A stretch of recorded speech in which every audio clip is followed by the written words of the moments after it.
I owe you an update on the status of this bike. I've had it back for maybe a month and a half, maybe 2 months, and I haven't really put that many miles on it, less than 1,000. It was in the shop for almost 3 months. Actually, it was over 3 months. There wasn't a whole lot of work that was done on the bike.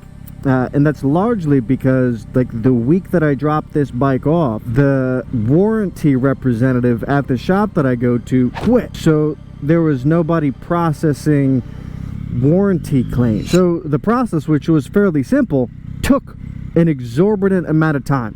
And in the end, the shop did a leak down test and determined that there was some compression leakage above or out of range, if you will, on the first 2 cylinders. I want to say they were like 16% and 11%, and I think, if I recall, anything over like 9% leakage is out of range.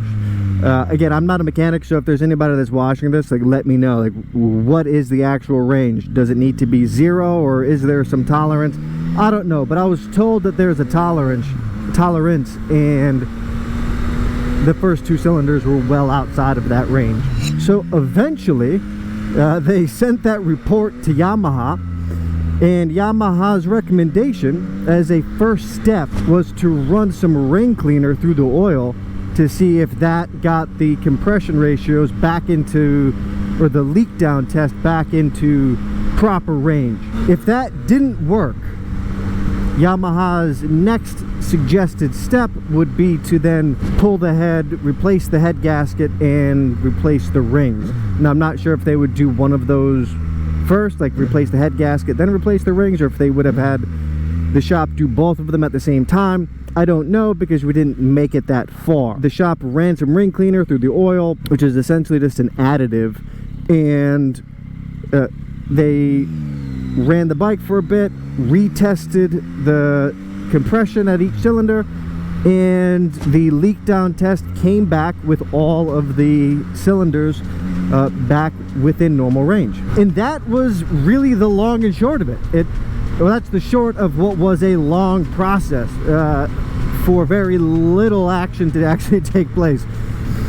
So I've had the bike back. Obviously, I missed the entire summer. I've just been riding it kind of normally, keeping an eye on the oil levels, and so far, knock on wood, it doesn't appear to be burning oil, at least not at the same rate that it was.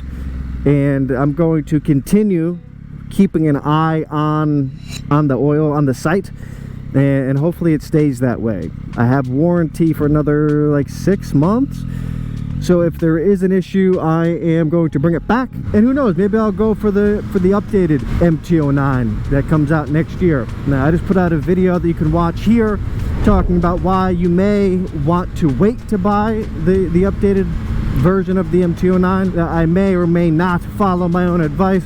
we will see. If you haven't already, leave a like, subscribe, and stay tuned.